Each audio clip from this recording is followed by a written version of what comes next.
Buenas tardes, señores alumnos. Vamos a empezar con la clase. Por favor, me avisa si se me ve y se escucha, se ve la pantalla y si se me escucha bien. Sí, doctora, sí se ve. Muchas gracias, May. Empezamos. Bueno, el día de hoy vamos a tratar lo que se refiere a la hidratación del recién nacido, pero para esto tenemos que entender bien, comprender, enfatizar más cómo está compuesto el medio interno y cómo es que va cambiando a través de esta transición de la vida intrauterina a la vida extrauterina. Es importante tener presente la valoración del metabolismo del agua corporal y el balance hidroelectrolítico, pues tiene una participación muy importante en el tratamiento médico temprano de los recién nacidos prematuros en especial y a los a término que se enferman, ¿no? Y que van a llegar pues a la unidad de cuidados intensivos neonatales.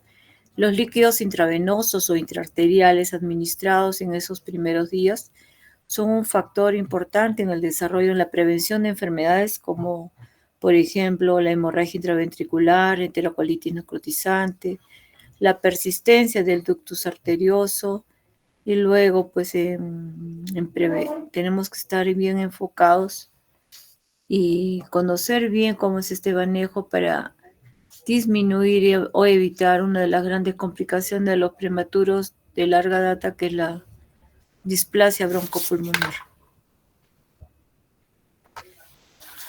En tres aspectos tenemos que poner nuestra atención. Uno, en el control de la fluidoterapia indicada. Otro, la monitorización del agua corporal y de los electrolitos séricos. Y otro, el detalle del mantenimiento, cuánto vamos a programar. El control se refiere sobre todo a que de lo que programé fue lo que recibió y ver cuánto más de lo que programé recibió o cuánto menos de lo que programé recibió y cómo lo fue aceptando. Monitorización del agua corporal y electrolitos séricos. Cómo está la piel, está deshidratado, no está deshidratado, hay diuresis, cuánto es el flujo urinario, elimina heces, cuánto es el flujo de heces, detalles del mantenimiento, qué medicamentos está recibiendo para, de repente está muy delicado y el niño está con vasopresores, diuréticos, plasma, el paquete globular, diuréticos, antibióticos que requieren bastante dilución, nutrición parenteral, cómo es que el niño está tolerando todas estas indicaciones, ¿no? Estamos hablando de un niño que está críticamente enfermo o enfermo y no requiere UCI también. Entonces, tenemos que tomar en cuenta estas variables cuando se decide la cantidad de líquidos en infusión a administrar a un lactante. El balance del agua corporal, que esté en función de la distribución del agua en todo su cuerpecito, cuánto entra, ingesta, y cuánto sale, cuánto pierde de agua. En segundo lugar, al nacer esos cambios gestacionales, ¿no? Acuérdense que durante la gestación pues hay un cúmulo de materia magra como también de líquidos, cambios, ¿no? Que se van a traducir pues estos cambios en el agua corporal. A menor edad gestacional tienen más componente de agua y a mayor edad gestacional menor componente de agua, ¿no? Y que se va a reflejar pues en relación a la madurez de la función del riñón, de las pérdidas insensibles de agua a través de piel, respiración y las adaptaciones neuroendocrinas. Y el otro tercer aspecto a tomar en cuenta es la distribución del agua corporal total, que cambia de manera gradual conforme aumenta la edad gestacional, que ya les había mencionado. Entonces vamos a hablar sobre el agua corporal total. Representa el 75% del peso corporal en los bebés a término y hasta el 85 a 90% del peso corporal en los prematuros. O sea, cuanto más prematuro, más agua. Esta agua corporal total se divide en dos compartimentos: el agua intracelular y el agua extracelular.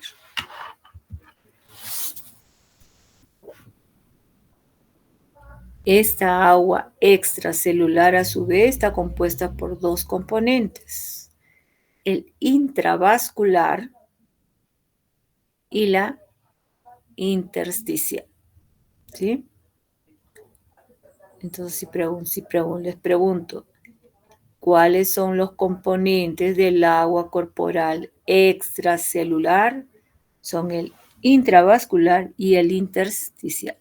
En el feto hay un decremento gradual en el agua corporal extracelular desde los 2/3 del agua corporal total hasta las 16 semanas de gestación. Es decir, que empieza como 90% de agua y va disminuyendo gradualmente a 2/3 del agua corporal total a las 16 semanas de gestación, hasta 53% del agua corporal a las 32 semanas de gestación. ¿Sí? Después de esto, las proporciones permanecen bastante constantes hasta las 38 semanas, cuando el incremento de la masa corporal dependiente de proteínas y las reservas adiposas disminuyen más el agua extracelular hasta cerca del 5%.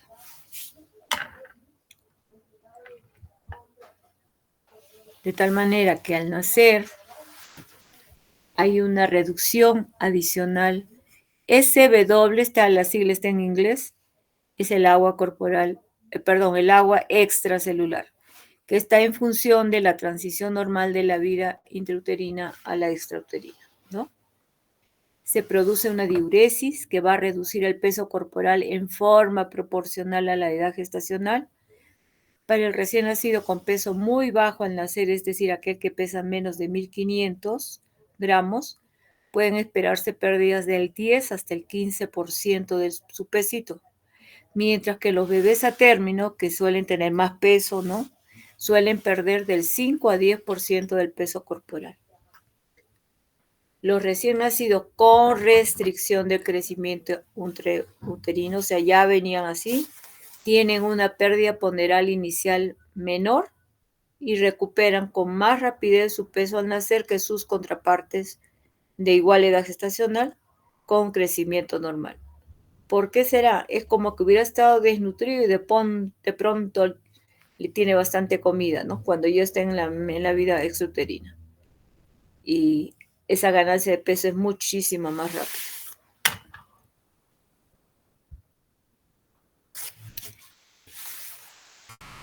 ¿Cómo se va a dar o a través de qué se va a dar, de qué órganos, estructuras se va a dar este balance de agua corporal total en el recién nacido? Uno es a nivel renal. El flujo urinario fetal va aumentando de manera estable desde 2 a 5 mililitros por hora hasta 10 a 20 mililitros por hora a las 30 semanas de gestación.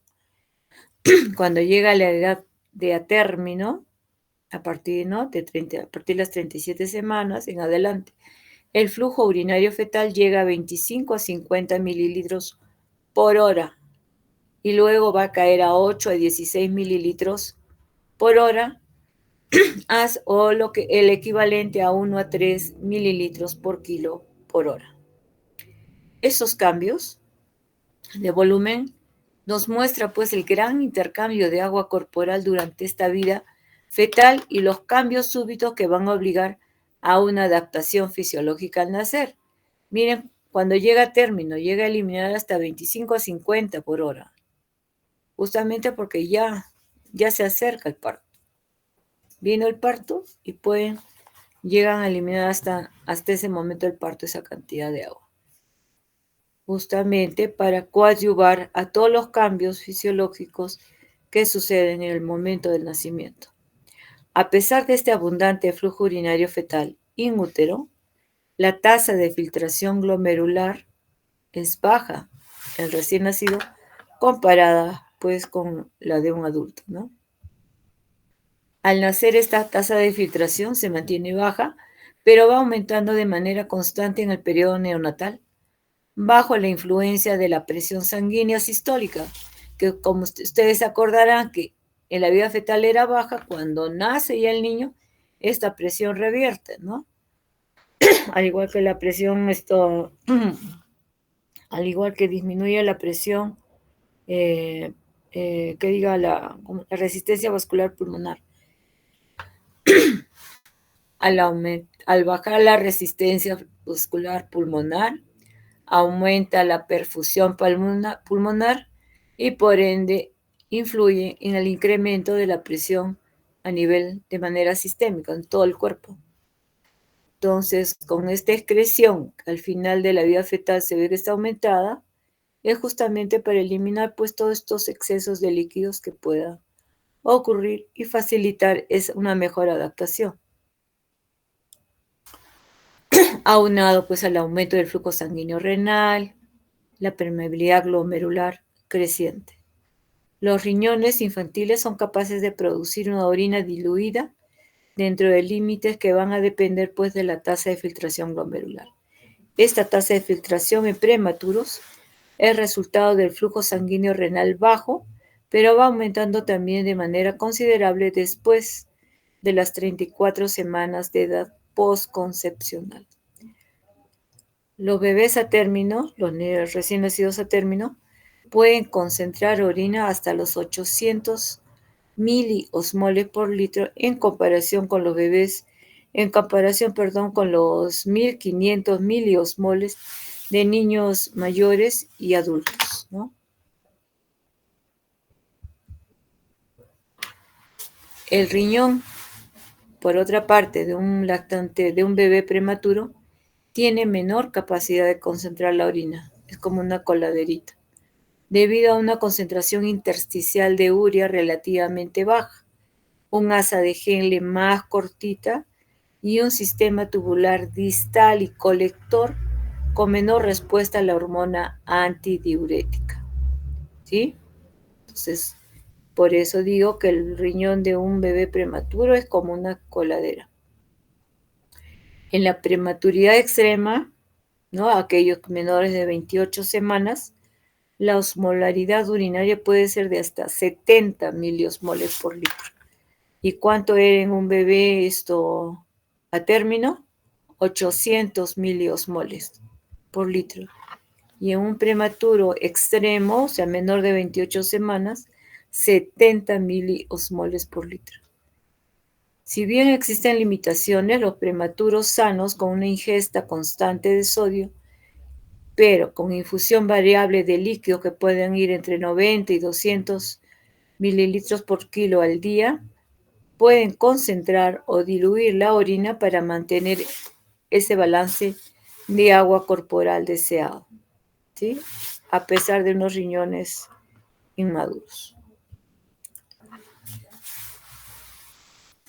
Teniendo pues un fondo de filtración glomerular tan cambiante y una capacidad tan variable para concentrar la orina, todos los recién nacidos presentan diuresis y natriuresis, que es la eliminación de sodio en orina, en los días inmediatos siguientes al nacer.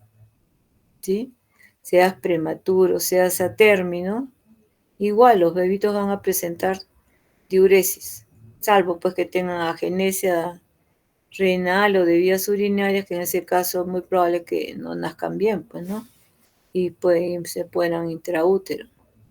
La diuresis del recién nacido es una contracción del agua extracelular y el inicio de la conservación del agua corporal como un medio de adaptación de una existencia acuática a una de vía aérea, ¿no? Donde va a haber pues menos humedad y también menos dependiente de agua libre.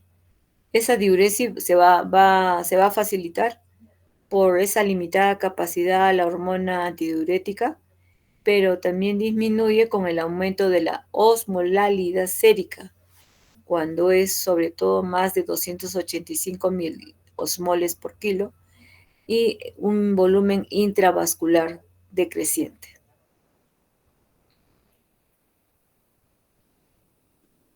Es la eliminación de sodio, que es por orina, que es la natriuresis, es resultado de valores ascendentes del péptido natriurético auricular, en la aurícula izquierda, ahí está, y la menor absorción renal de sodio. Entonces, ese es equilibrio, ¿no? Hace que tanto o qué poco de natriuresis habrá.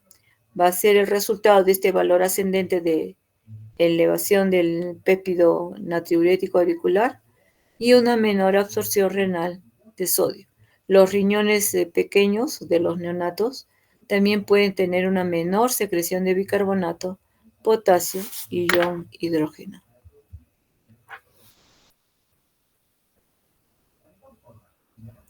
Esta es la imagen, un corte sagital, donde podemos apreciar este momento del contacto piel a piel, ¿no?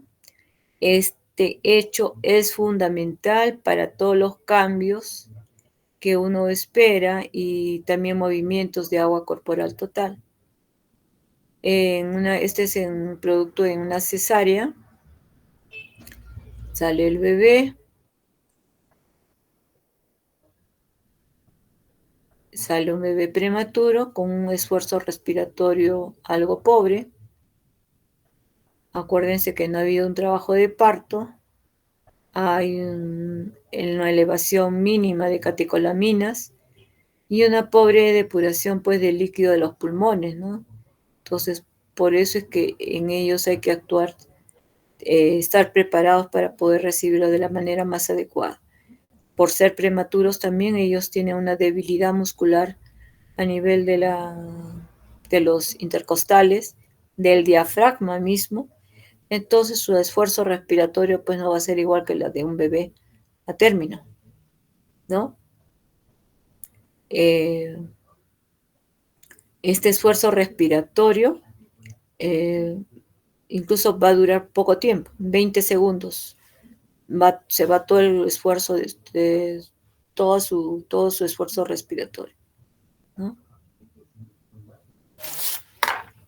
Te entenderá por qué los bebés prematuros entonces no eliminan todos los líquidos, pueden nacer con sobrecarga, puede que no se cierre bien todo lo que debía cerrarse, como es el ductus arterioso, el foramen oval, conducto venoso, creando pues un desequilibrio en el manejo en cuanto a los líquidos y electrolitos. El otro gran componente, además del agua corporal total a tomar en cuenta, es la pérdida insensible de agua. Está en castellano la sigla y en inglés, ¿no? Entonces, la evaporación del agua corporal ocurre sobre todo a través de piel, ¿ya? ¿Por qué órgano, aparato, sistema se da la mayor evaporación del agua corporal? Piel y mucosas, 2/3. Y por vías respiratorias, 1/3. Esto también ya lo hemos hablado en anteriores clases, en el primer módulo. Una variable con mayor influencia en esta pérdida insensible es la madurez de la piel del recién nacido. Cuanto más inmaduro, mayor permeabilidad, mayor riesgo de evaporación, mayor riesgo de pérdida insensible de agua. ¿Debido a qué? A esa capa epitelial inmadura. ¿Por qué? Porque la córnea, la capa de cornificación, es muy pobre. Cuanto más tiernitos, nada, son pura gelatina. El estrato córneo no está bien desarrollado sino hasta las 34 semanas. Jóvenes, a partir de qué edad gestacional no se desarrolla bien el estrato córneo, 34 semanas. Y luego durante todo el tercer trimestre el estrato córneo y la epidermis van engrosando, ¿no? Y cuando ya está gruesito, ¿qué otra estructura se va formando, se cubre la piel? La grasa, ¿no? El unto sebáceo, que va a ayudar a esa impermeabilidad. para que la piel del bebé no se macere, ¿no? Que también ya habíamos conversado. Esta es una lámina que también ya les mostré antes, donde podemos observar, pues, ¿no? Como acá, un ratito, acá, a mayor edad gestacional, como esta pérdida de agua transepidérmica va disminuyendo, ¿no? Y también pongamos que es un bebé a término, 40 semanas, estamos acá. Desde que nace, de 0 días, se da postnatal. Nace y a medida que va creciendo el niño, va aumentando en días de vida, pues también esta pérdida insensible por a través de transepidérmica disminuye, ¿no? Y miren, por edad gestacional, este bebito es de 26 semanas, pierde como 10, ¿no? Que si tuviera, pero en sus primeros días, miren cómo esto también a medida que va aumentando, va disminuyendo.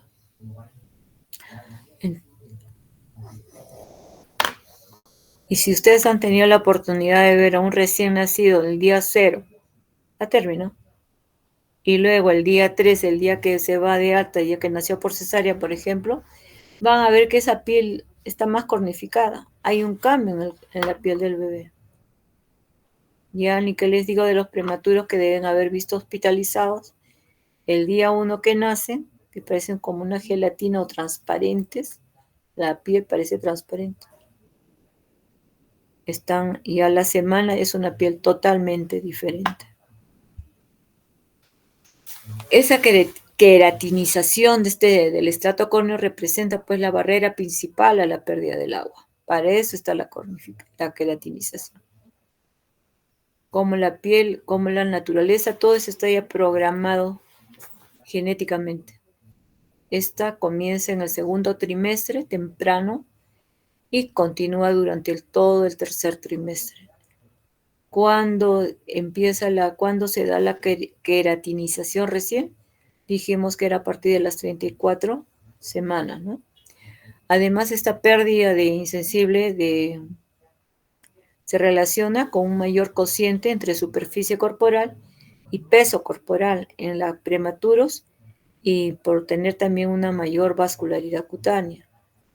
¿Eso qué significa? Que lo que hemos repetido, a menor edad gestacional o a menor tiempo de vida, pues hay mayor cociente de superficie corporal y el peso corporal, porque van a tener una vascularidad cutánea incrementada, que va disminuyendo a medida que la queratinización ocurre y se va cornificando y la vascularidad también va disminuyendo a nivel de piel. ¿En qué casos podremos ver pérdidas insensibles de agua? A través de las vías respiratorias se relaciona con la frecuencia respiratoria y el contenido de agua del aire o la mezcla de aire-oxígeno inspirado. Vamos a ver en este cuadro 10.1 qué factores están relacionados a pérdidas insensibles de agua en los neonatitos. Está algo pequeña la letra, abra bien sus ojos. Por ejemplo, aumentan las pérdidas insensibles cuando los bebés están sometidos a una cuna radiante. No solo por fototerapia, sino cuando prendemos la luz de la cuna radiante para procedimientos. Puede aumentar hasta 50-100% respecto a los cuidados que se realizan en la incubadora. Por fototerapia. Es controversial, sin embargo, puede ser mínima en un recién nacido término, pero puede ser considerable en un prematuro que incluso puede ser hasta 25%. Otros factores, humedad y temperatura ambiental en incubadoras humidificadas de pared doble. Ahí la humedad ambiental va a ser alta y un ambiente térmico neutral va a conservar el agua corporal total. Por eso es que los prematuros se les pone incubadoras de doble pared, ¿no?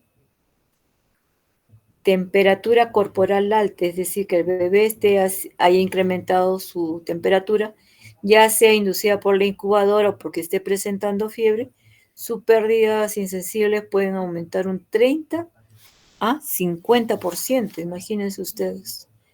Taquipnia es variable de acuerdo al apoyo respiratorio que tenga el bebé.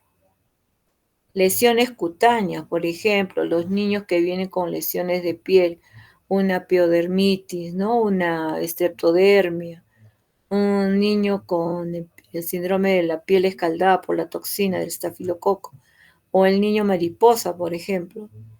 Felizmente ya no vemos, ya no, una sola vez habré visto en toda mi vida un caso de un recién nacido quemado, ¿no? De 23 días, toda la espaldita, imagínense.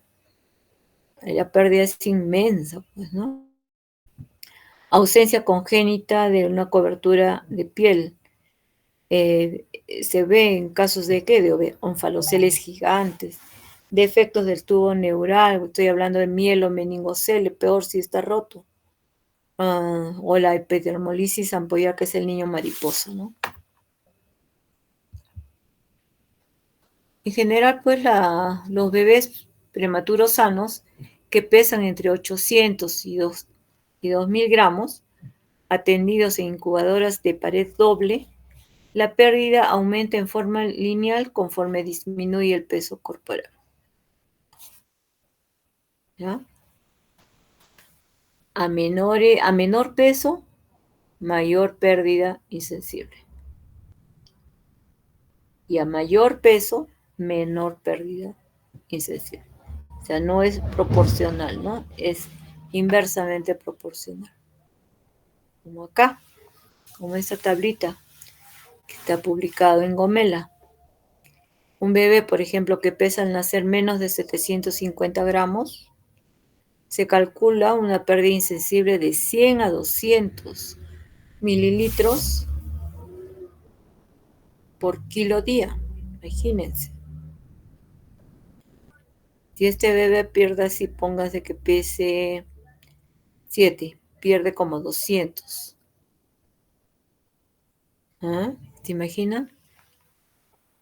Estaría perdiendo 200 por 700, ¿cuánto es?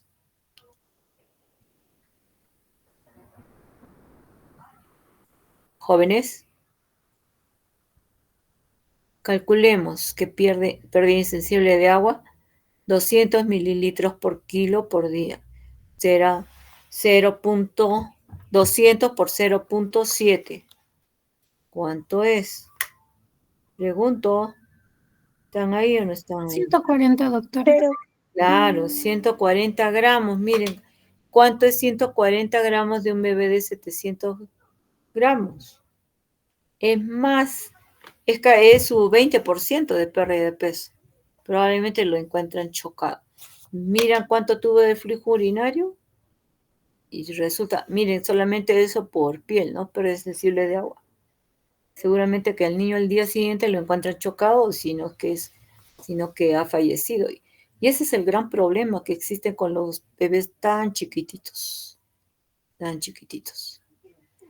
Y a medida que va incrementando el peso, como pueden observar, hasta 2 kilos, cómo está la pérdida insensible, va disminuyendo. ¿Ya? Va disminuyendo. Tan así que un bebé que pesa más de 2 kilos, se calcula una pérdida insensible de 10 veces menos, ¿no? 15 a 20 mililitros por kilo por día, ¿ya? A los que les guste hacer y sean pediatras o intensivistas neonatales, tienen que tener siempre al lado estas tablas, por lo menos el día 1, porque ahí no vamos a saber todavía cómo están sus pérdidas insensibles de agua.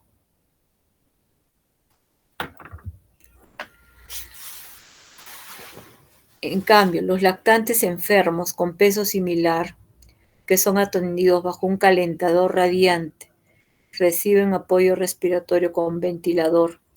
Esta pérdida insensible aumenta de manera exponencial conforme disminuye el peso corporal. Igual, el ventilador les da el oxígeno que reciben mezclado con aire, o el aire que reciben enriquecido con oxígeno mezclado, tiene un termostato que le va a dar, le incrementa la temperatura y ya no van a recibir un aire frío, un aire con oxígeno frío.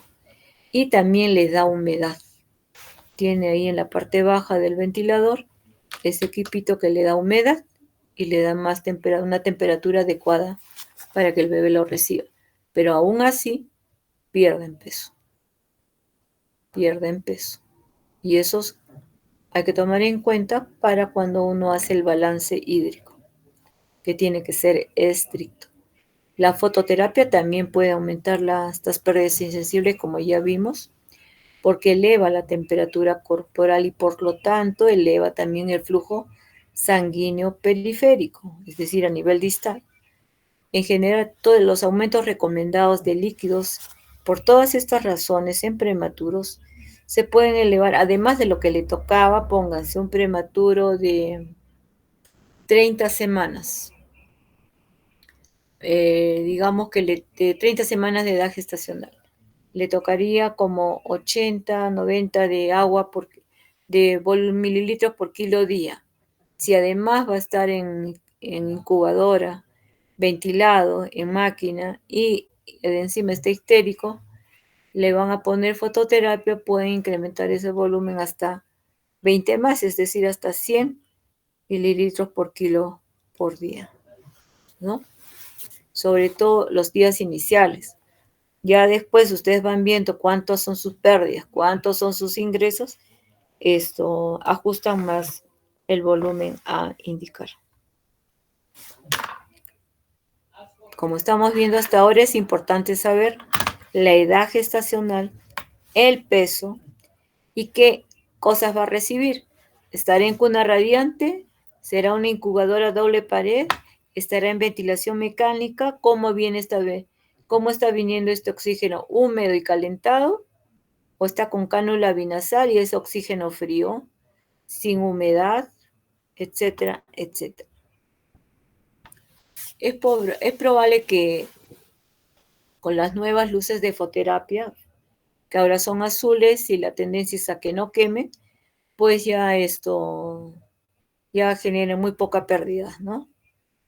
Porque estas luces justamente tienen esa ventaja de no producir mucho calor, mucha temperatura y recalentar al bebé. Además, es probable también que los bebés ingieran una cantidad suficiente de líquidos y no tengan otros factores que aumenten la pérdida de agua corporal y no necesiten un mayor consumo de líquido con estos nuevos equipos, ¿no? Que es lo que se busca cada vez, que los equipos sean lo más amigables posible, lo más fisiológicos posibles para evitar mayores pérdidas, tanto de líquido como de electrolitos. Mencionarles también, ya sea de paso, que la fototerapia puede causar heces flojas y por eso también hay que se tomen cuidado, se incrementa el volumen cuando uno sabe que van a estar en fototerapia porque puede causar que haga más deposiciones, ¿no? Acá tenemos de manera esquematizada la pérdida insensible, ya vimos por peso cuánto podía ser por kilo día, ¿no es cierto? Y acá tenemos las pérdidas insensibles que se pueden generar a la semana, hasta 40 por kilo por día, y hasta las 2 semanas va bajando a 30, 35 cc por kilo por día. Acá ya vimos que a menor edad gestacional, más pérdida, mayor edad gestacional o edad postnatal va disminuyendo, a mayor edad gestacional, ¿no? 25, 27 semanas, mayor pérdida transepidérmica y conforme va mejorando, aumentando en edad gestacional, esta pérdida insensible baja.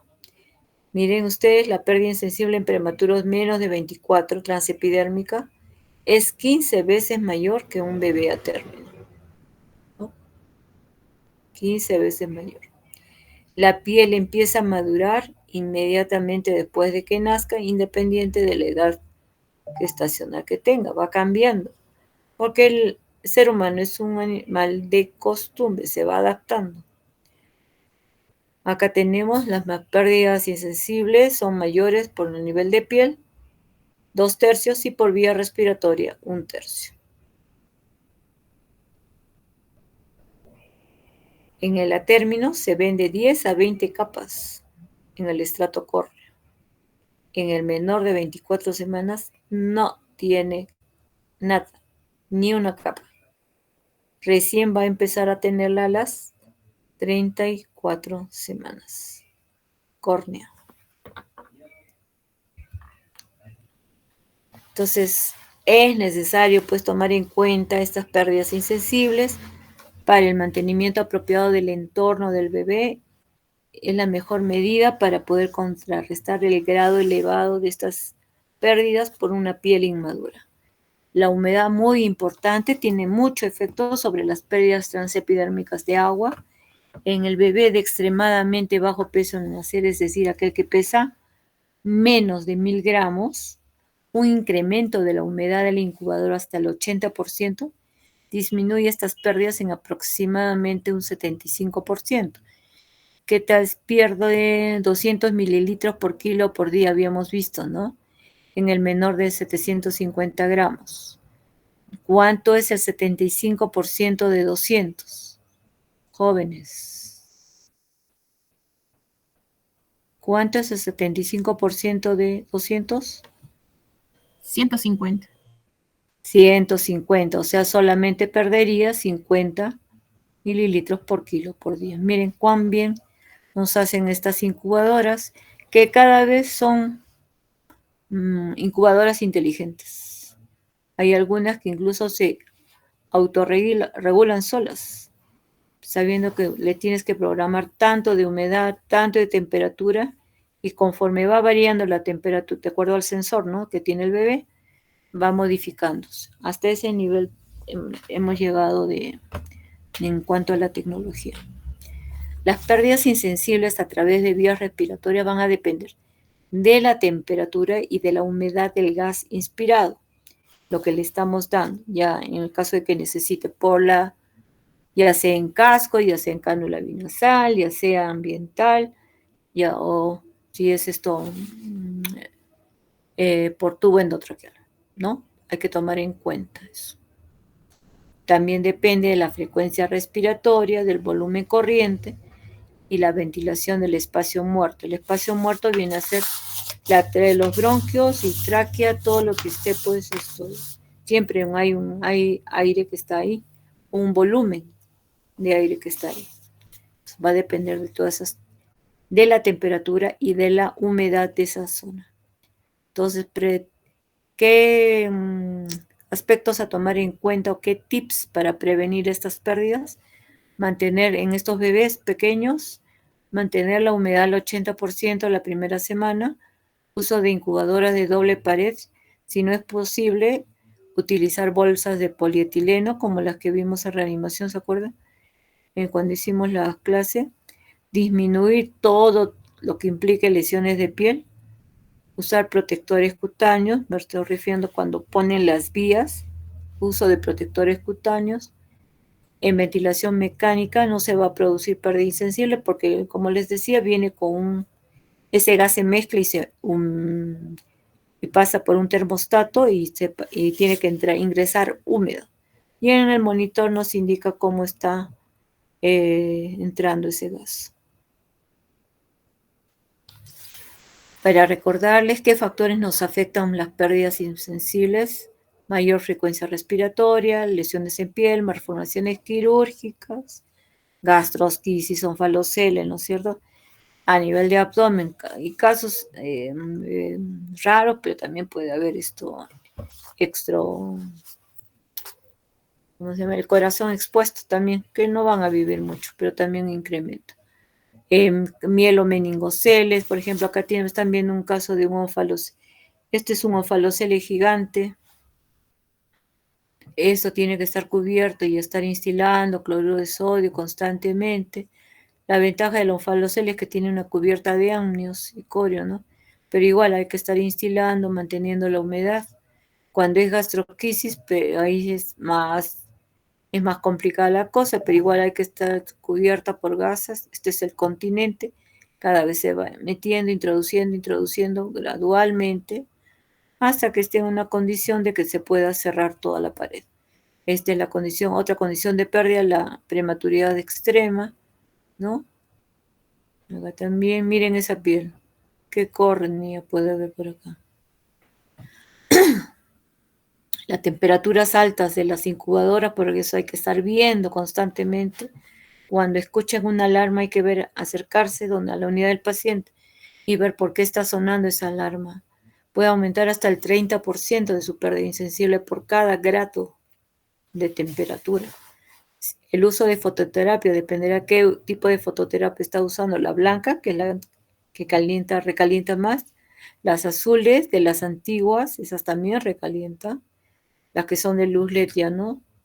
Pueden incrementar hasta el 50% de pérdida insensible. Disminuyó la humedad del ambiente. Cusco es terrible, por eso felizmente cuando están así muy pequeñitos, pues tenemos las incubadoras, ¿no? Cusco tiene un clima muy seco. Incremento de la actividad motora y el llanto aumentan también nuestras pérdidas. ¿Sí? Por eso que los chiquititos siempre, bueno, habrán visto que en la mayoría de las unidades se trata de tener el menor ruido, la menor luz, todo lo que implique menor estrés para la criatura. Porque si empieza a llorar o está recontractivo, que es bueno, pero no tanto como para que pueda disminuir sus pérdidas insensibles, ¿no? Y es notorio cuando los bebitos aumentan de peso con sondita, van aumentando, 20 gramos, 25 gramos por día y de pronto están más activos. La succión mejoró, agarran muy bien, le vacían el pecho a la madre. Puede haber 1 o 2 días que, digamos, haya aumentan, sí, pero no a la velocidad que yo. Y luego se van adaptando y otra vez ya, igual. Lo que quiero es como que se hubieran ido al gimnasio. Eso pasa. Y se ve cuando ya pasaron toda la etapa crítica y están en la etapa de recuperación nutricional. Pérdidas sensibles. En eso es a través, o sea, lo que sí es medible. Diuresis y heces, ¿no? Una diuresis que tiene que tener una densidad de 1000 a 1010, una osmolaridad que tiene que ser de 250 miliosmoles por litro, mantener un gasto urinario que vaya, algunos reportan desde 0.5 hasta 3 en pacientes con control de líquidos, o sea, un paciente crítico que le estoy midiendo y no quiero que me llegue a la anuria, y por eso es lo que debo esperar que haga 10 gramos por kilo por día. Si pesa 1 kilo, pues tiene que ser 10 gramos, ¿no? Si pesa 0.8 kilos, será pues 8 gramos de heces, ¿no? Por día. 8 gramos de heces por día. Y así. Doctor, entonces quiere decir que un bebito debe hacer caquita en lo posible, sí, porque cuando no hace, se distiende. Y al distendir, si se distienden, uno puede pensar que se están complicando, que están haciendo un NEC, y se ganan su radiografía, su hemograma, ¿no? Entonces, por eso que es muy importante la evaluación clínica. El gasto urinario, lo normal es de 1 a 5, menos de 1 oliguria, más de 5 poliuria por kilo hora. Quiere decir que ustedes pueden sacarle en 24 horas centímetros cúbicos kilo por hora que le echo en 24 horas, lo pueden hacer en 12 horas, lo pueden hacer en 6 horas, 4 horas, dependiendo de la evaluación que esa UCI realiza. Por ejemplo, en mi hospital, por ejemplo, se hace 2 veces, en el día y en la noche. Puede haber una más, sí, sobre todo en los pacientes quirúrgicos. 3 a 4 veces incluso. El objetivo es que esa diuresis esté por encima de 1, ¿ya? Otro factor por importante a tomar en cuenta, así como el agua corporal total, las pérdidas insensibles, las pérdidas sensibles, es el factor neuroendocrino. El balance del agua corporal total también se modifica por efecto de los osmoreceptores a nivel hipotalámico y los varoreceptores carotídeos. La osmolaridad sérica mayor de 285, ¿se acuerda que habíamos esperado que el bebito me hiciera una osmolaridad en diuresis de 250 miliosmoles, ¿no es cierto? La osmolaridad sérica, cuando me dice que ya está en más de 285 por kilo, osmolaridad sérica, estimula el hipotálamo. ¿Qué le dice? Mi osmolaridad está muy alta porque le está faltando agua. Por favor, hipotálamo libera hormona antidiurética. ¿Para qué? Para que esa osmolaridad baje, pues, ¿no? Al no eliminar antidiurética, es decir, no diuresis, y entonces se retiene agua libre para que esa osmolaridad baje. Además, la disminución de volumen va a afectar los cuerpos carotídeos y los vasoreceptores que estimulan más la secreción de la hormona antidiurética para retener agua libre a nivel de túbulos, colectores en la parte distal de las nefronas. O sea, no solo le dice al hipotálamo, sino que también este ADH a nivel del tubo colector de los riñones le dice, retén agua, tubo colector, para que absorba más y se eleve el agua a nivel sérico y esa osmolaridad baje.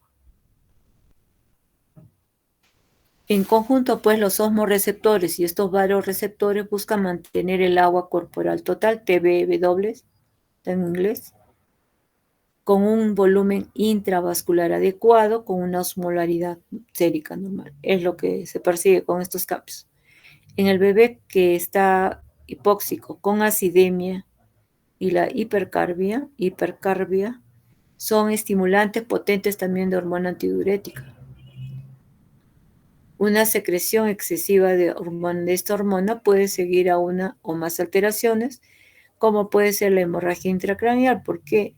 Porque al aumentar el agua, el agua retenida, hace edema cerebral y eso puede causar hay un edema a nivel del intersticio y por lo tanto puede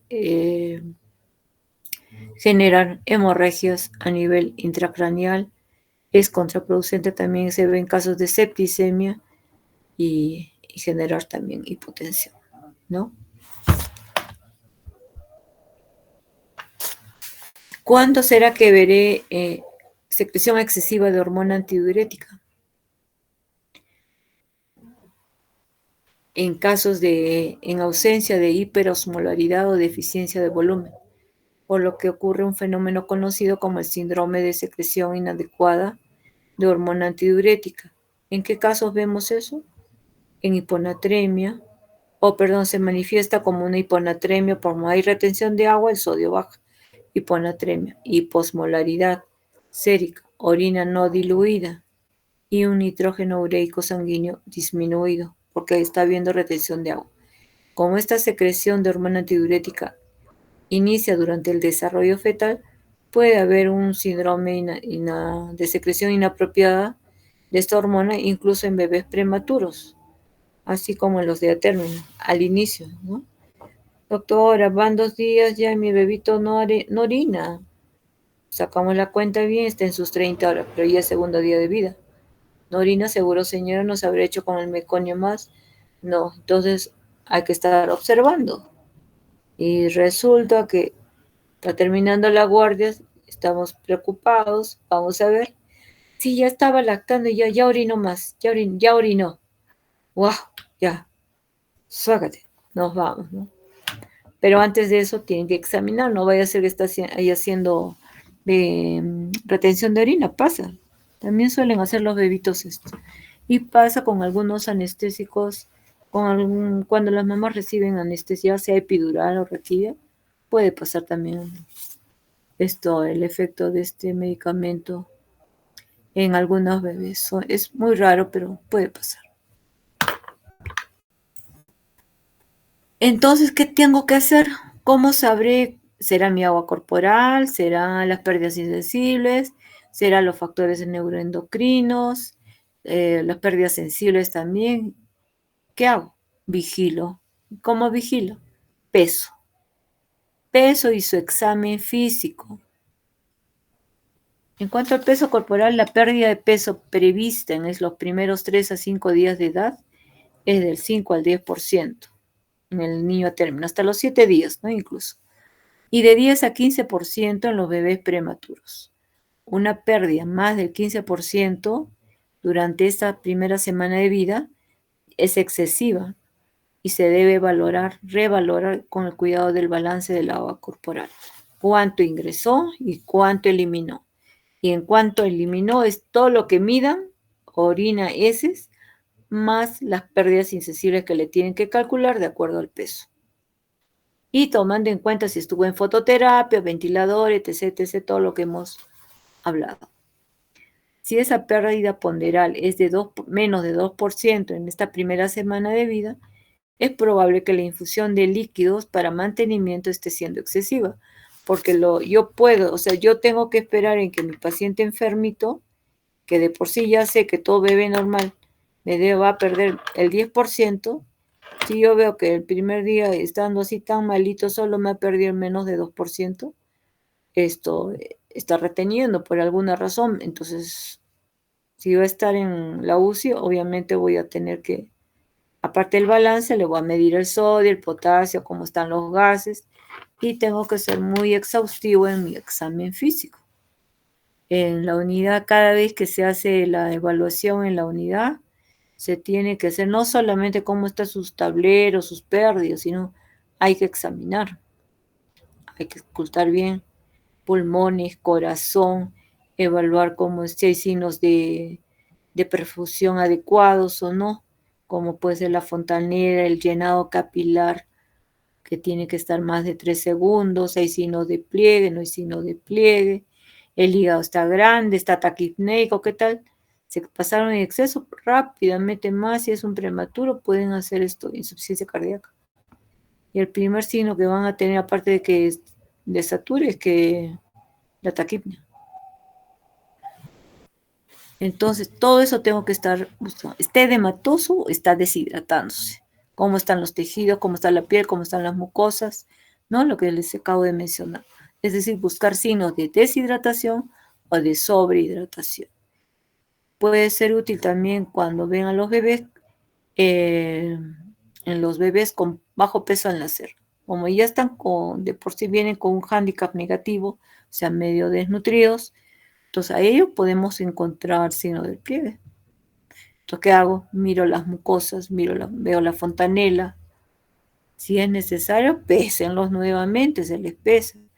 Esto, percutan el abdomen inferior para ver si está mate la vejiga, significa que está reteniendo líquido, ¿no? O si está vacío, ya sí, pues él no está reteniendo, la vejiga está vacía, ¿no? También debe observarse en el contexto de todos los demás puntos de pérdida de monitoreo del agua corporal total, ¿no? Está refiriendo acá el manejo hídrico, pensar en la secreción inapropiada de hormona antidiurética. En otras unidades hospitales podemos medir péptido natriurético también. El péptido natriurético tiene dos sitios de formación. Uno es a nivel de la aurícula izquierda y el otro, ¿dónde será? A ver quién me dice. Alguien que le gusta medicina interna, medio interno, debe saber. De los 40 presentes, porque acá están, bueno, conmigo 39, 40. De los 39 presentes, ¿por qué marco 2 yo acá? Ah, por la presentación. Entonces estamos 38. A ver, un voluntario. ¿Dónde más se produce el péptido natriurético? A ver, ¿voluntarios o llamo? Medicina interna. Fisiología. A ver. Joel Vargas.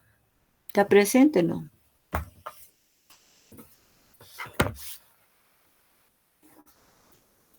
Ajá, no está presente Joel. May, se me escucha, ¿no?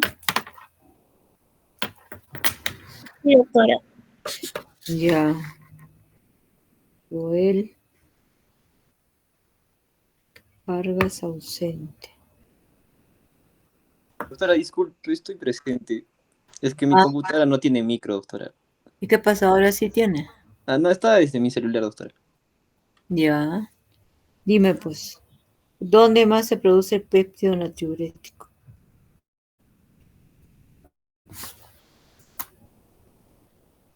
A ver, Renzo. ¿Dónde más se produce el péptido natriurético? Doctor, el péptido no diurético podría ser en el corazón, tanto en aurículas, ventrículos, Ese o es también donatorio. ¿Y dónde más? en el endotelio y en el sistema nervioso central también creo se produce. Muy bien, qué bien que hayan usado estén usando su buscador.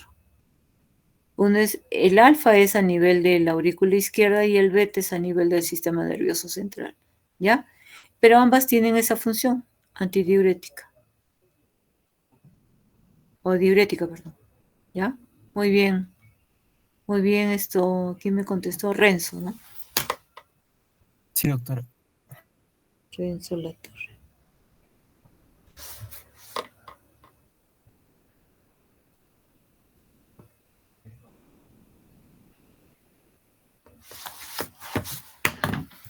Ya.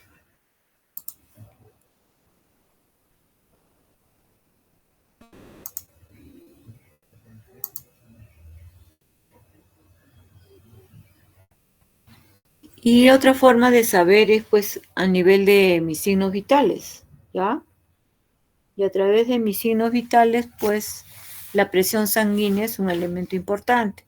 En neonatos se toma, sí, jóvenes se toma también y de acuerdo a la edad gestacional tiene percentiles que va desde el percentil 10 al 90, que cuando veamos lo de shock ahí vamos a tomar en cuenta, les voy a mostrar las tablas. Puede ser un indicador la presión sanguínea del volumen intravascular alterado, pero casi siempre va a ser un signo tardío, no temprano. Pero si ya es un bebé que está enfermo varios días, de hecho va a entrar se le pone el monitor, el sensor a través de un manguito, ¿no? Para tomar la presión arterial y de acuerdo a las curvas se interpreta y se ve qué tan hipotenso, normotenso, hipertenso está la criatura. Los cambios y las tendencias de estas curvas son necesarias para poder valorar qué tal bien perfundido está y por ende puedo deducir cómo está el balance del agua corporal total. Igual los volúmenes del pulso. El pulso, cuando nosotros estamos, un adulto, tú le tomas el pulso, si una persona está bien hidratada, el pulso está normal, tiene una buena amplitud, ¿no? Cuando una persona es hipertensa, ¿cómo es el pulso? Es un pulso saltón. Estoy hablando de medicina interna o semiología. Primer año de medicina, ¿no? Me refiero ya de la carrera. Ya pasaron los estudios generales, ya primero su primer ciclo, etcétera. Pulso saltón es típico del paciente hipertenso. En cambio, cuando el nivel de un adulto, igual está deshidratado, se está deshidratando gravemente, está entrando en shock, como es al inicio en este shock el pulso, filiforme, presente pero débil y rápido, ¿no? Y conforme va avanzando el shock, pues ya no es filiforme, simplemente eh, puede entrar en una sistolia y ya no se siente pues el pulso. Igual en los bebés, es muy importante también palpar pulsos en tols radiales, popliteos, a nivel maleolar, inguinal, no solamente para ver perfusión, sino también para poder detectar otros problemas, por ejemplo, como en la coartación de aorta. Es necesario, cuando un bebé está con una cardiopatía, examinar los pulsos. Entonces, no se olviden de la clínica. Siempre será un pilar muy importante. ¿Ya?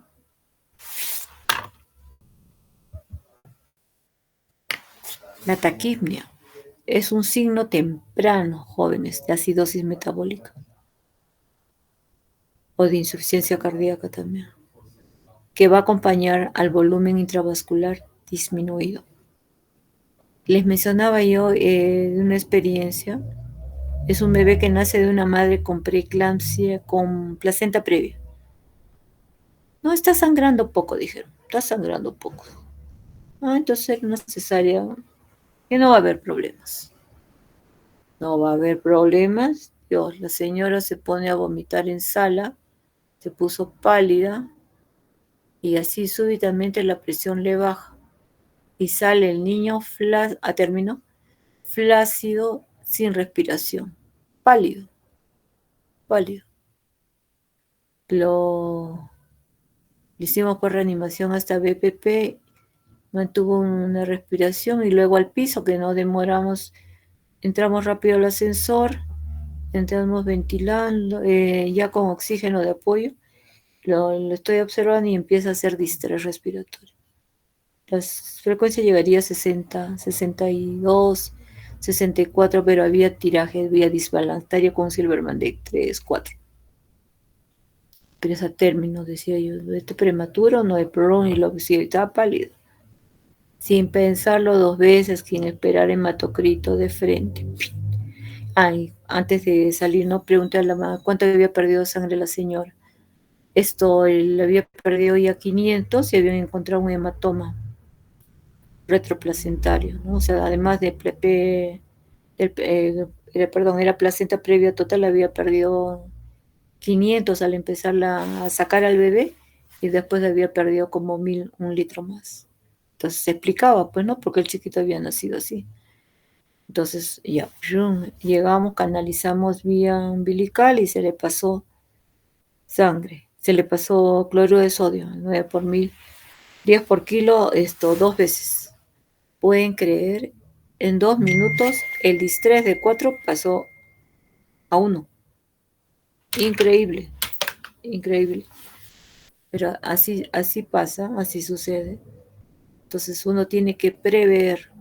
Por eso es tan importante que la historia clínica esté llena antes, sepan a qué está bajando y no ser confiados. Pues. No confiar en la placenta previa, por lo general, la mayoría sale bien. Pero si te dices placenta previa sangrante, que es otra cosa, pues tú ya vas avisado y recontravisado. No, es una placenta previa, está estable, está completa, mejor entramos. Ya pues, ¿no? Ya vas tranquila. Pero, ¿y si no? O sea, hay que prevenir en todo momento. Y el otro gran signo, pues el llenado capilar. En inglés, capillary refill time, ¿no?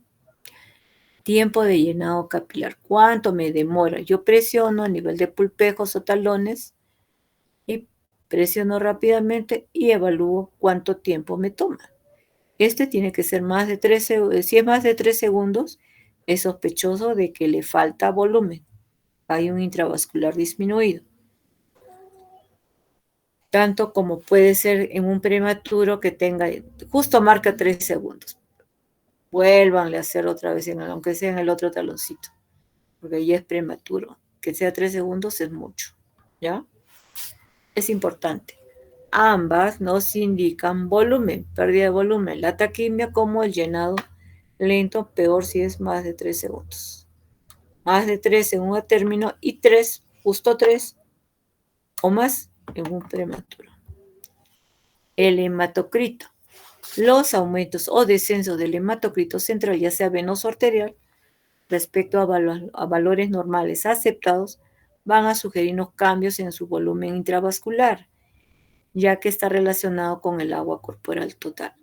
Por ejemplo, los policitémicos, cuando hacen problemas de distrés respiratorio, no quieren lactar o desaturan, viene con hematocritos altos y lo que está causando ese distrés, esa inapetencia, esa hipoactividad, es porque están haciendo un síndrome de hiperviscosidad, ¿no es cierto? O sea, el volumen circula lentamente. También puede ser de otra forma, de otra parte. Por ejemplo, un recién nacido que tiene 20 días, nació con 3 kilos, estaba ganando bien ya a los 15 días su 3.500 de peso, le agarra una diarrea que la madre lo trae recién a los 3 días, o sea, acude ya a los 5 días, a los 20 días, con diarrea 8 a 10 veces por día. Le cambia teta, pero el chiquito lactaba bien, pero el peso en esos 5 días se bajó a 3.300. Le buscan signos de deshidratación, positivo. Llenado capilar felizmente normal, pero signos de pliegue, mucosa seca, fontanela deprimida, pero muerto de hambre, muerto de hambre. Le toman un hemograma, su moco fecal positivo, y el hematocrito le sale, pónganse en 68, para esa edad de vida, 20 días, demasiado. Pero no está pletórico, no está colorado, más bien está medio pálido. Entonces lo hidratan, va tomando la leche, ven que le hidratan, le detectan una pérdida de más del 15%, le dan leche más volumen,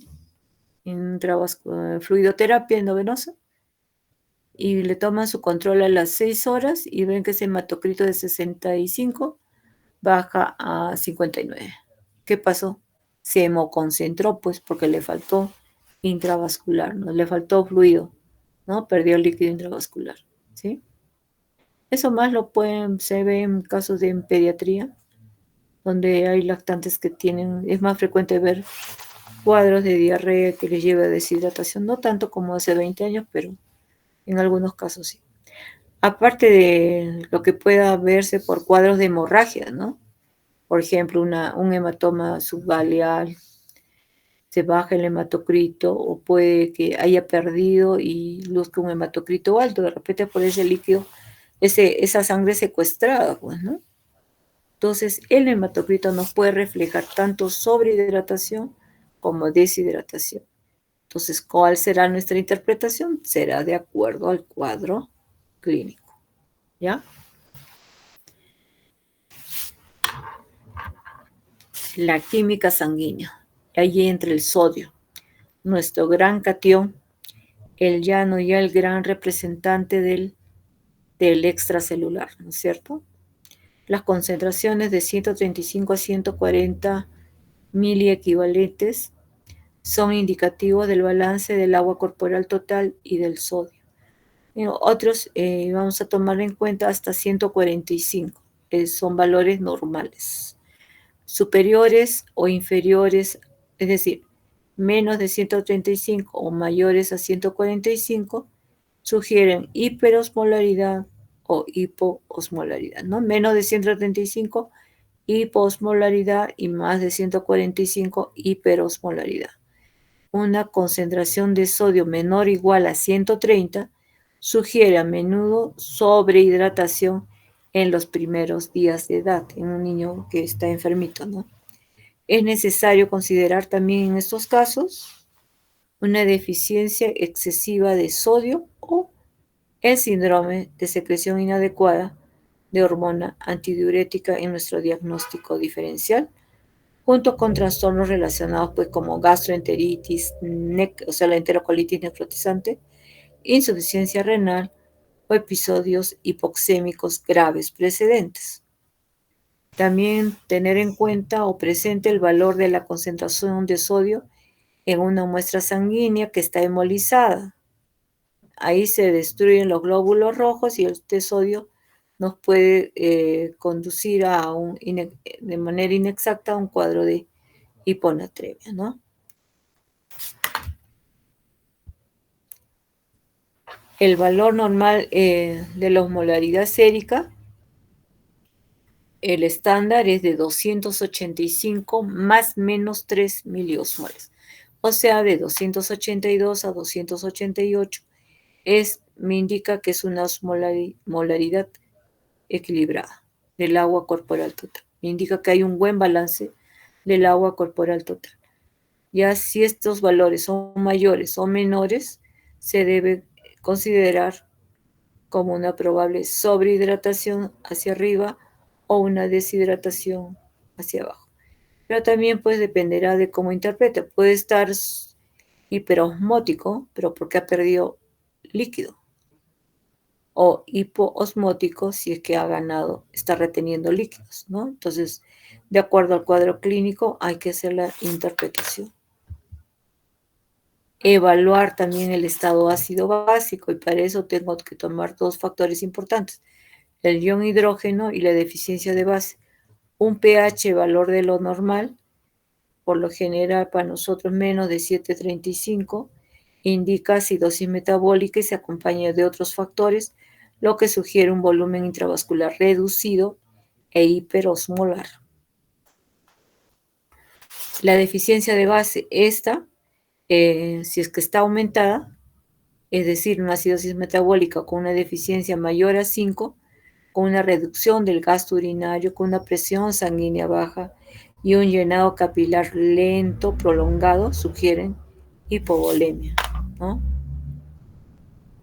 Así también el ion cloro verde dentro de su estado ácido básico, el ion cloro, el contenido de dióxido de CO2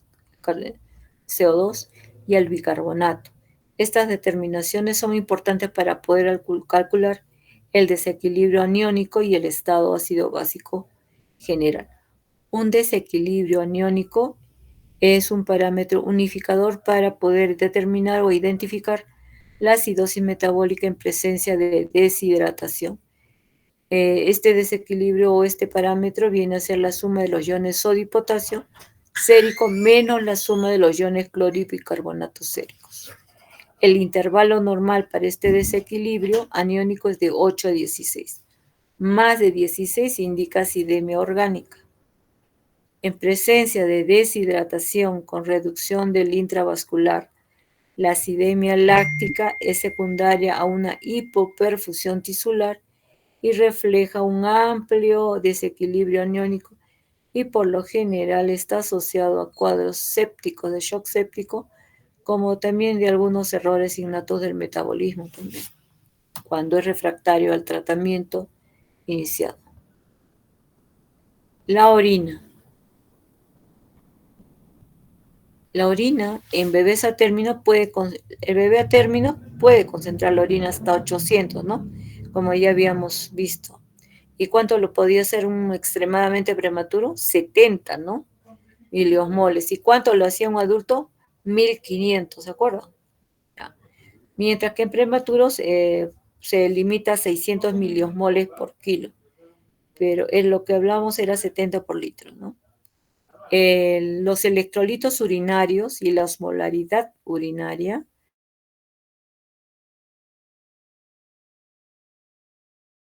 renal. Por eso es tan importante valorar electrolitos y osmolaridad urinaria en el manejo íntimo, intrínseco, cuando un bebé está debidamente monitorizado. Un ratito, please, un ratito.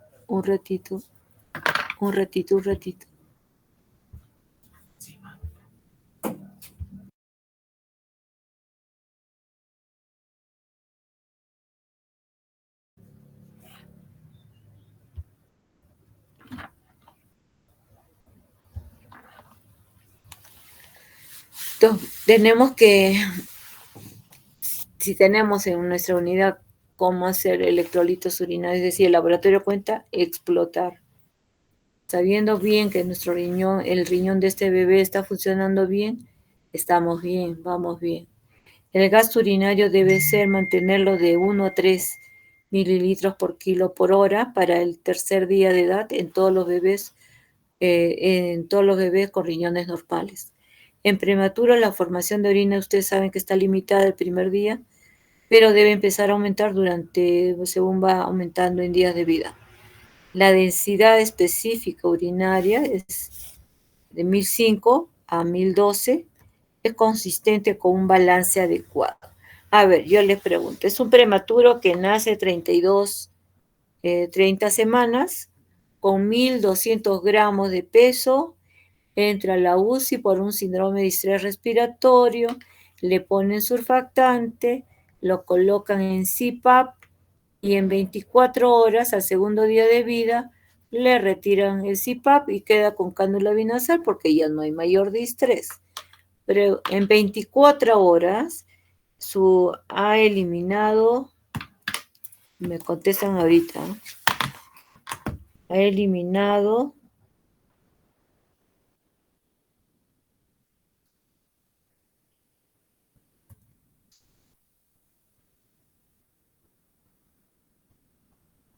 pesa 1,2 kilos, ¿ya? Y sin...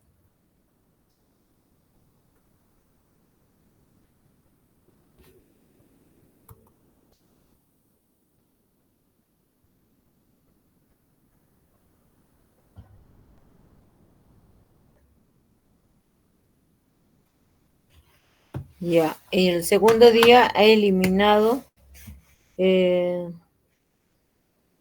66 cc de orina en 24 horas. ¿Ya? El peso al segundo día de vida sigue siendo igual, 1.200. No luce edematoso, no hay edema palpebral, no hay edema de pies, no hay taquimia, el bebé está tranquilo, satura adecuadamente, todo está normal. Solamente no, todo está bien. Pregunto, repito nuevamente. Está orinando, ha orinado 66 centímetros cúbicos en 24 horas. Halle usted el flujo urinario hora por kilo. A ver, vamos.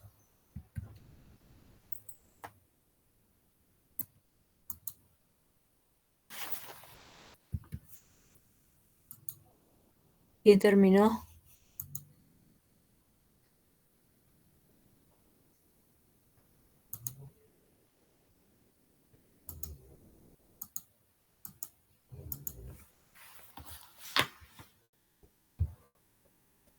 Doctora, ¿Cuánto te salió?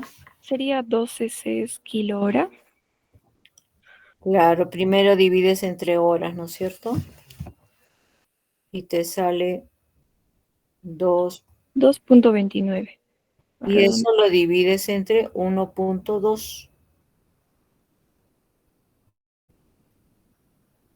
¿Cuánto te sale? Menos de 2, ¿no es cierto?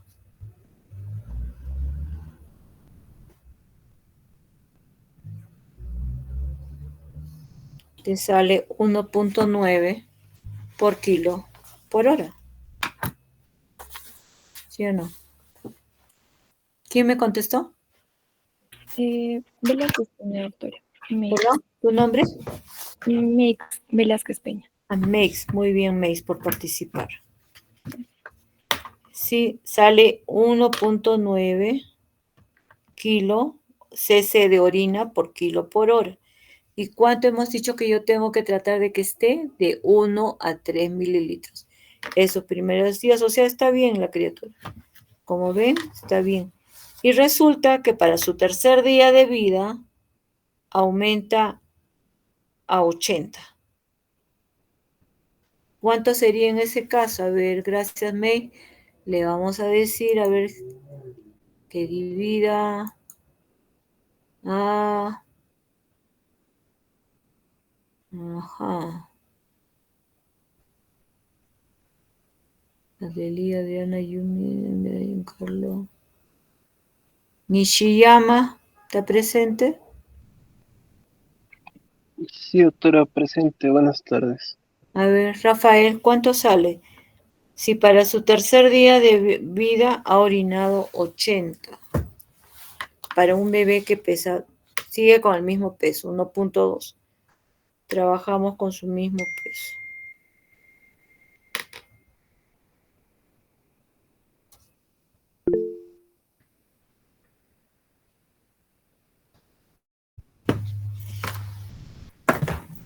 ¿Cuánto te salió, Rafael?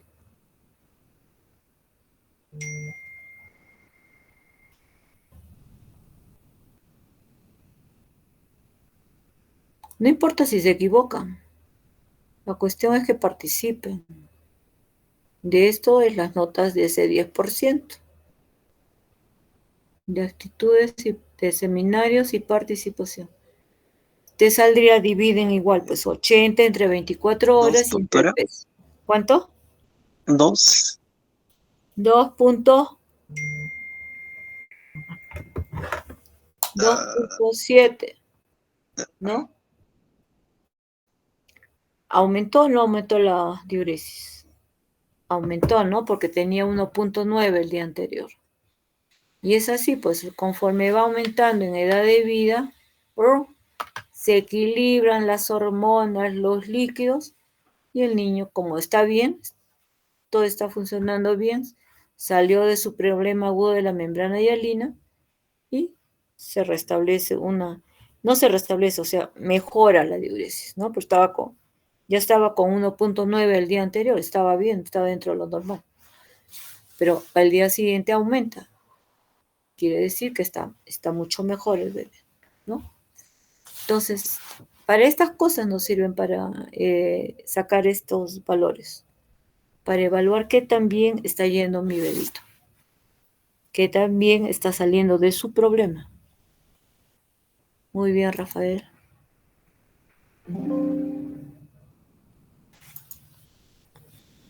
Mi batería.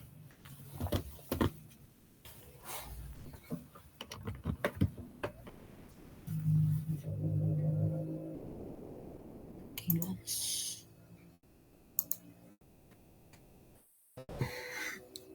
Ya. Entonces, para que vean el rol fundamental de los riñones en este equilibrio hidroelectrolítico. Entonces, en resumen, para el mantenimiento del agua corporal total, el tratamiento con infusión de líquidos en bebés a término prematuro se calculará o debe calcularse para permitir cubrir las pérdidas normales del agua extracelular y las pérdidas del peso corporal, al tiempo que se evita la deshidratación por pérdidas insensibles excesiva. ¿Sí? Las consecuencias de una deshidratación son la hipotensión, la hiponatremia y la acidosis. En cambio, la infusión excesiva de líquidos, o sea, una sobrehidratación, se relaciona con una persistencia significativa del conducto arterioso y puede agravar la dificultad respiratoria y dar signos de insuficiencia cardíaca, obviamente, porque está teniendo sobrecarga de volumen. Por todo ello, se requiere una monitorización cuidadosa del agua corporal total, es decir, ese volumen kilo que hemos hablado y se deben haber hablado durante las prácticas al ver a los pacientes cómo se hace el manejo del medio interno, de sus requerimientos para poder cubrir mantener esta agua corporal total, ya sean niños a término y niños prematuros, ¿no? Que si vamos a darle fluidoterapia a un bebé sano, no se le da fluidoterapia. Tiene que ser un bebé que está enfermo. Un enfermo con complicaciones o con complicaciones que va a requerir una unidad de cuidados intensivos.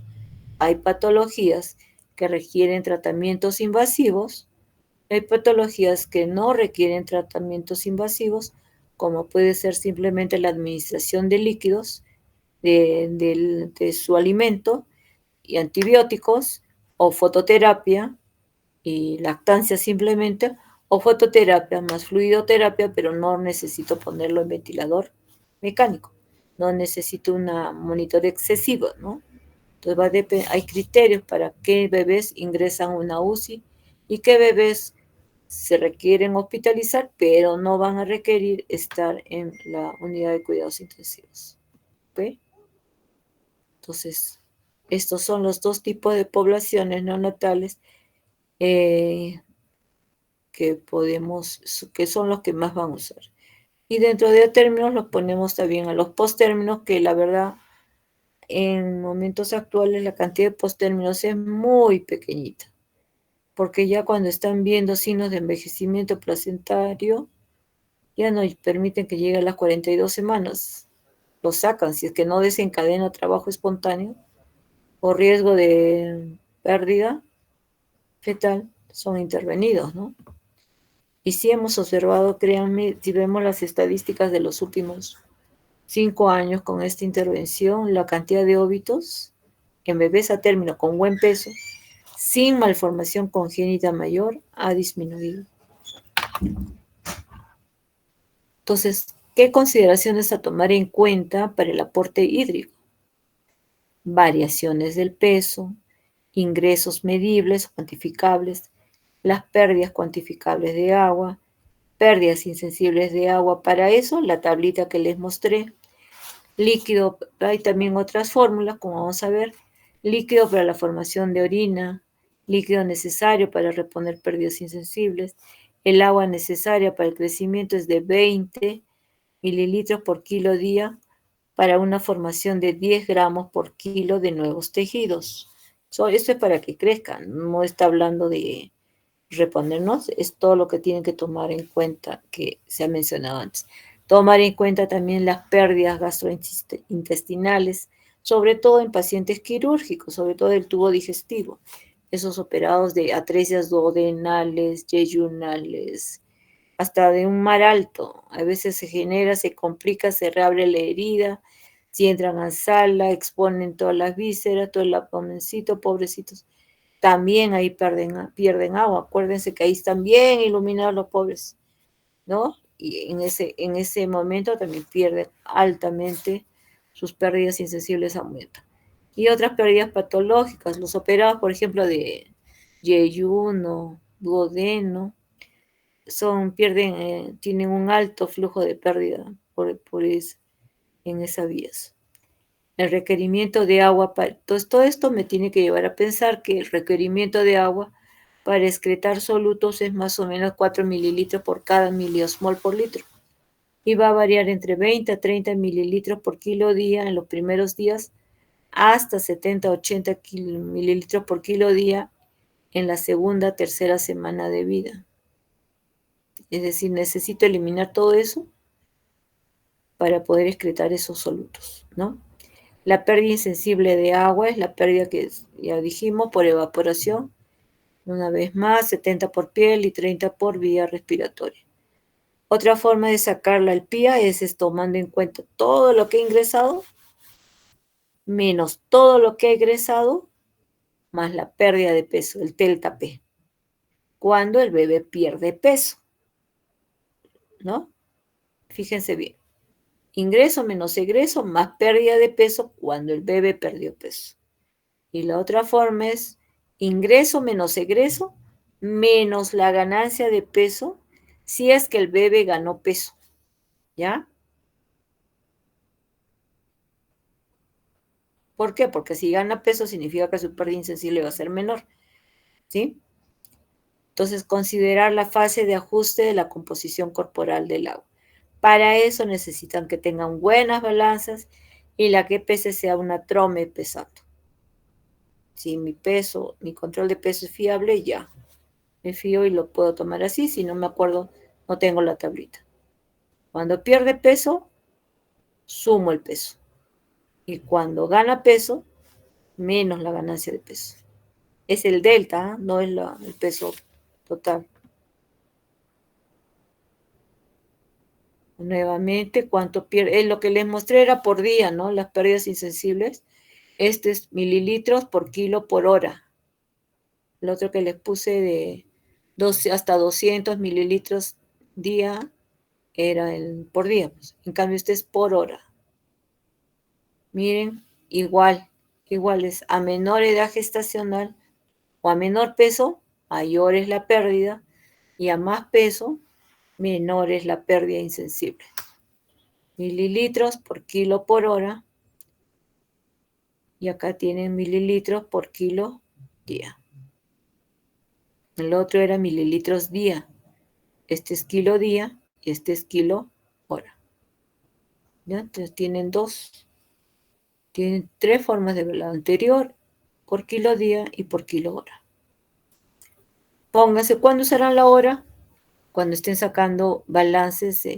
Ya lo evaluaste a las 8 de la mañana y el asistente dijo ya, le saca su balance al mediodía. Entonces le sacará su balance de 4 horas. Y te fijas, a ver, en 4 horas, cuánto ha perdido cómo está su peso, ¿no? Puedes hacerlo con la fórmula anterior o le sacas a ver cuánto fue su pérdida insensible en 4 horas, 2.6 por kilo por 4 horas. ¿Está bien? Con esta tabla es la que nos vamos a quedar para evaluar el requerimiento hídrico promedio para fines del examen. ¿Ya? Ya se habla con el doctor Carlos y vamos a seguir esta tabla. En la que ustedes ven, a término, prematuro tardío 34-36, prematuro moderado 30-33, prematuro extremo 26-29, ¿verdad? Sería a 27. Prematuro extremo en verdad es menos de 28, ahí hay un error. Y el prematuro muy extremo, o el micro prematuro, es aquel que es menor de 26 semanas. Entonces están viendo que a mayor edad gestacional, menos agua, y a menor edad gestacional, más agüita. Y conforme avanzan los días, el requerimiento aumenta, ¿no? En todos los grupos de edad gestacional. De tal manera que un bebé prematuro, pónganse de menos de 26 semanas, a la semana está requiere un fluido de 160 mililitros por kilo día. Y a eso hay que tomar en cuenta si está histérico, a qué otras cosas está sometido para ir aumentando entre 10 a 20 más. Cómo están sus egresos, cómo están sus ingresos, cómo están sus pérdidas insensibles, ¿no? ¿Ya? Y va a depender de acuerdo a la condición clínica, porque se les dé. Y para cosas del examen, igual como en la vida real, casos clínicos, de las cosas más frecuentes que ustedes puedan ver durante su internado o durante el CEROS, de lo más frecuente.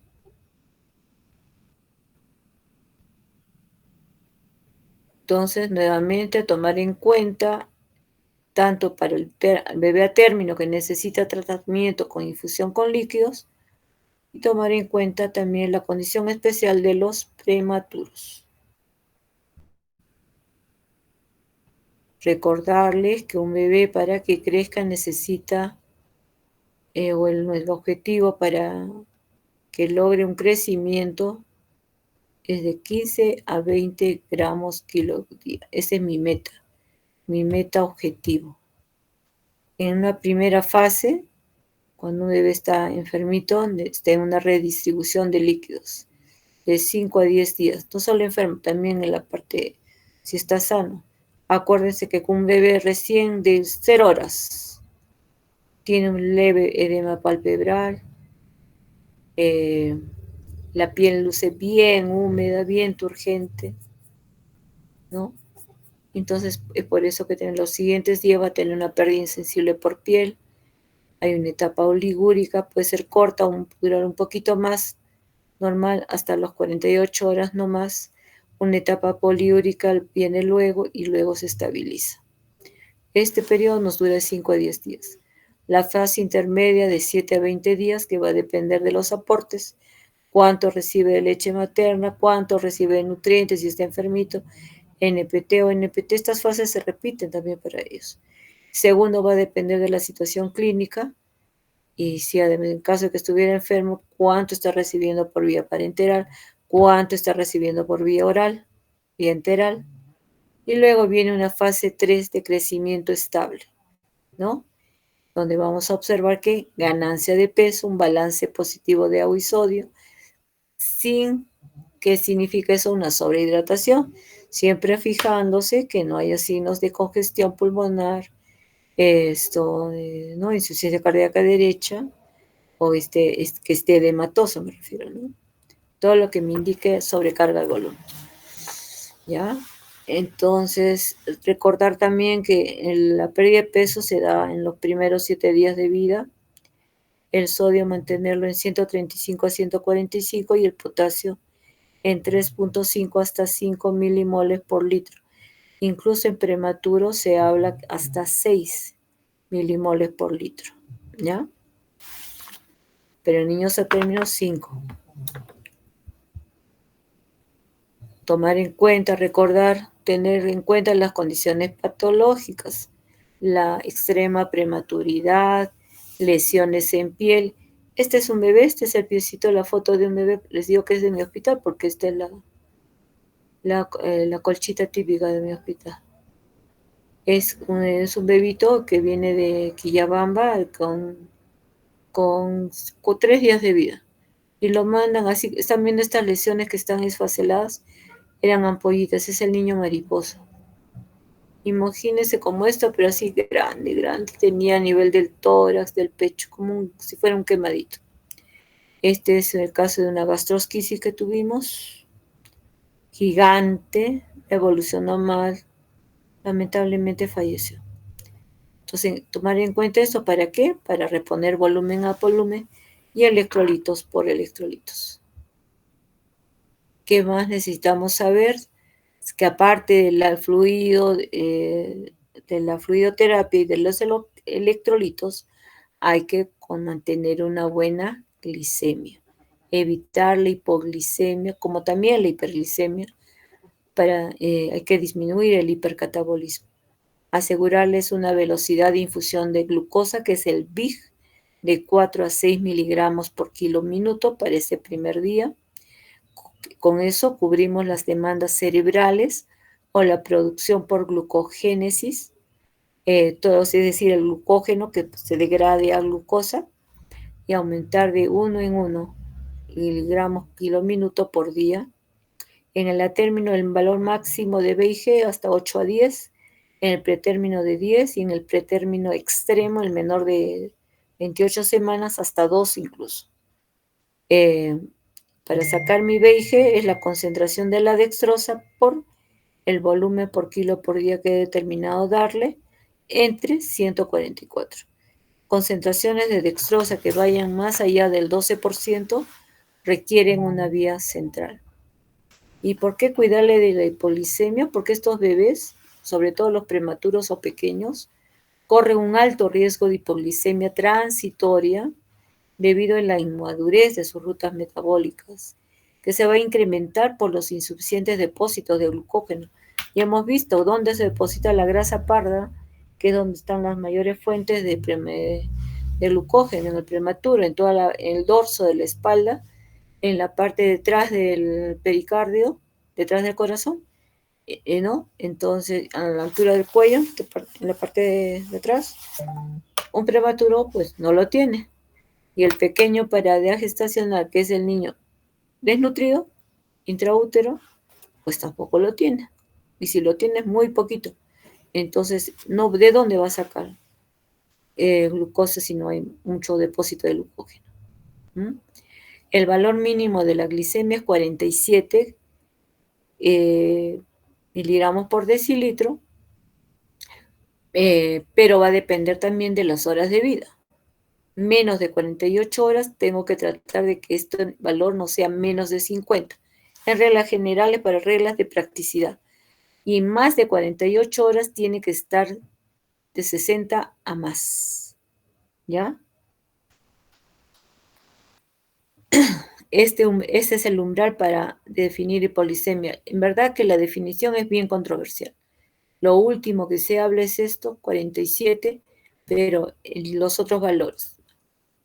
Hasta 48 horas de vida, 50 a más. Más de 48 horas de vida, 60 a más, es normal. Menos de esas cifras es hipoglicemia y hay que corregirlo. La corrección de la hipoglicemia a través del flujo continuo de glucosa será tan efectivo como administrarle en bolo cuando se hace al inicio, ¿no? Iniciar la administración de intravenosos dentro de la primera hora de vida es crucial para los bebés que están críticamente enfermos, o sea, aquellos que van a estar en la UCI. comenzar siempre con 2 a 3 gramos por kilo por día desde el primer día de vida. Incluso hay algunos que aconsejan hasta 3.5 gramos por kilo por día, especialmente en bebés menores de 1.500 gramos. Porque eso va a implicar que gane más, que mejore todo su estado clínico y por lo tanto menos estancia hospitalaria, menos complicaciones. Pero para eso pues tiene que actuar todo un equipo, tener una unidad donde también las medidas de bioseguridad se respeten, puede haber docencia, pueden estar alumnos, puede haber todo, pero el lavado de manos es crucial. Crucial, crucial, crucial.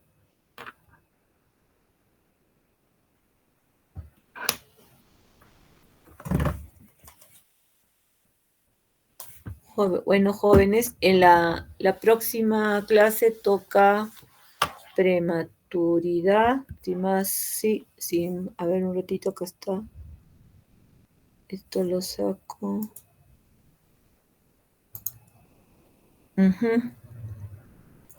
Ahí voy a completar la clase de trastornos, que es las 2, hiponatremia, hipocalemia, hipernatremia, hipercalemia, ¿ya?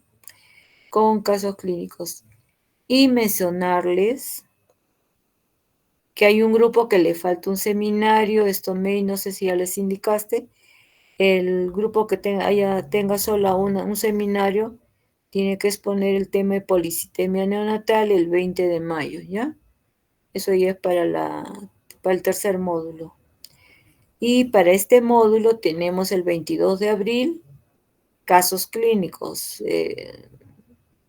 Es un poco menos de un mes lo que falta. Y para estos casos es la presentación de un caso clínico. Entonces, por grupo, no por subgrupo, sino por grupo. De tal manera que van a ser 6 casos clínicos. ¿Está bien? Y este caso clínico tienen ustedes que mencionar por qué se presenta ese caso clínico. Por duda diagnóstica, por un caso poco frecuente, o por un caso exitoso de donde hubo una intervención que fue favorable para una mejora en la evolución del paciente, ¿no? O por una innovación terapéutica, por ejemplo, ¿ya? Entonces, de eso se trata. Y para eso coordinen con sus jefes de práctica qué caso les aconsejan, les sugieren presentar.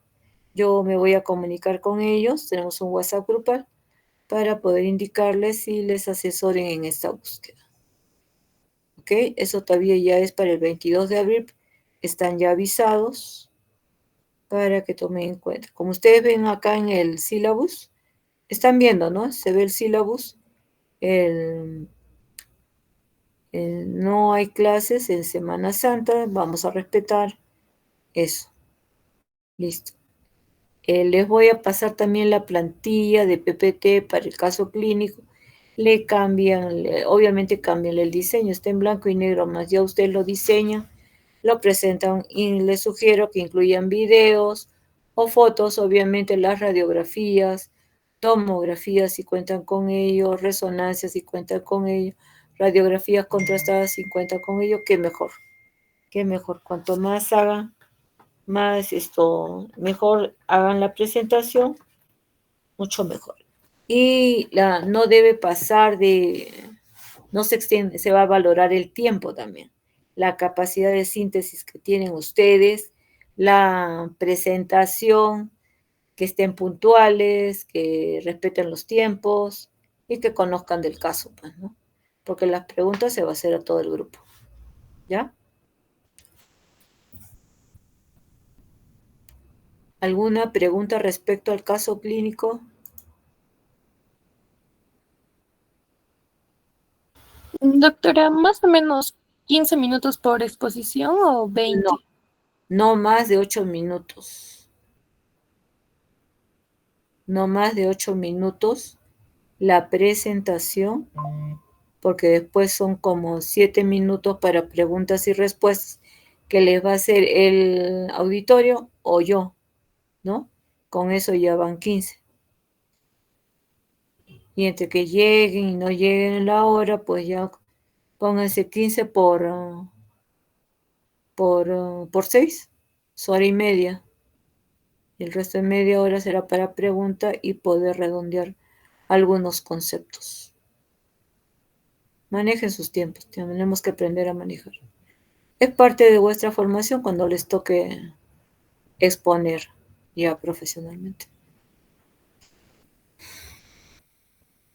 ¿Alguna otra pregunta? Les voy a mandar la plantilla. Sobre esa plantilla, si ustedes gustan, la pueden mejorar, no hay problema.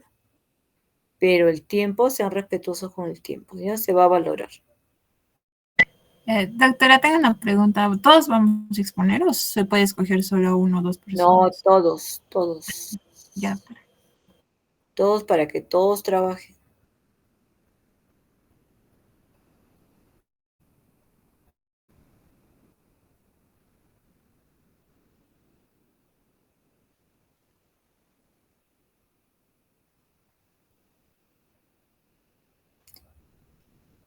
No habiendo más preguntas, jóvenes, de más está decirles que vayan avanzando con sus, con lo que respecta a sus trabajos de responsabilidad social y de investigación, ¿no? No dejen que se les atrasen las cosas y envíen a tiempo completo, de acuerdo a cómo esté el sílabus. Y les voy a repasar ahorita para antes de que me digan, no sabía.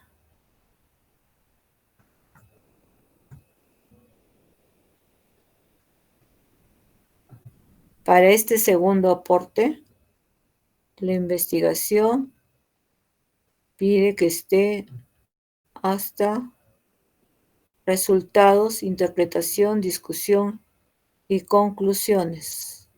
Perdón, este es el segundo aporte. Estoy hablando. Hasta operacionalización de variables. Creo que hay un grupo que ya presentó hasta esto incluso. Operacionalización de variables. Hasta allí tiene que estar el trabajo.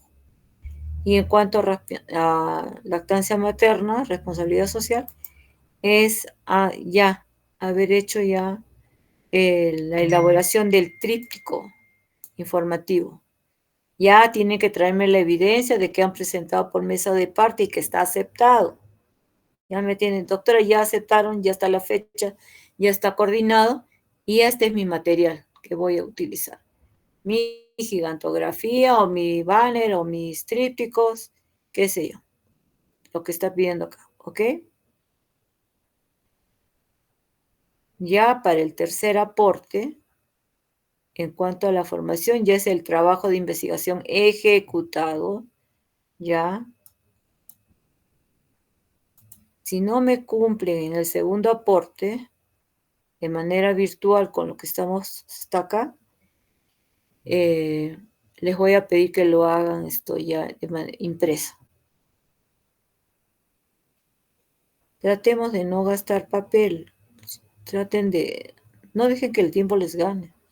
Y en segundo lugar, en cuanto a responsabilidad social, es ya la capacitación realizada y para eso me tienen que presentar fotos y video, las dos cosas, fotos y video, porque tengo que ver el video y evaluar el tiempo, que si respetaron el tiempo que programaron, grabarse con las personas responsables del establecimiento, todo lo que han expuesto, ya sea atendiendo, ya sea animando, ya sea motivando al público objetivo, ya sea exponiendo, cómo resolvieron las preguntas que les hizo el auditorio, etcétera, etcétera. Cómo fue la oratoria, vocalizaron bien, se les entendió bien o no se les entendió, que contestaron bien las preguntas, cómo que contestaron, cómo se dirigieron, cómo fue el lenguaje que usaron, y por la mayoría nadie ha puesto más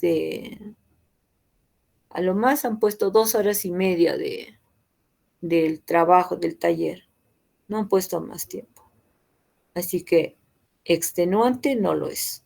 Dependerá de qué tan lejos o tan cerca han destinado el sitio donde van a realizar la capacitación. Así que pónganse a trabajar desde ya. Evidencias. No hay evidencias, van a tener mala nota. Aunque valga 5%, cada uno sumados 10%, de alguna forma merma en la nota final, ¿no?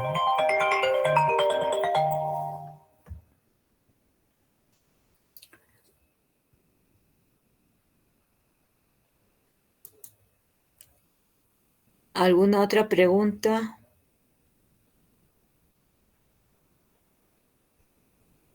Ya se fueron.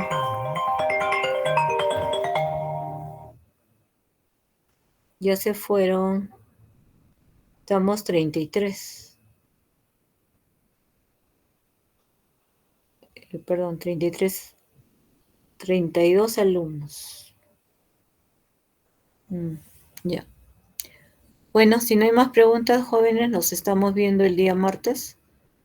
Voy a coordinar con May para enviarles la exposición del martes y de hoy día. ¿Ya? Está bien, doctora, gracias. Buenas Gracias, tardes. doctora. Cuídense. Buen fin de semana.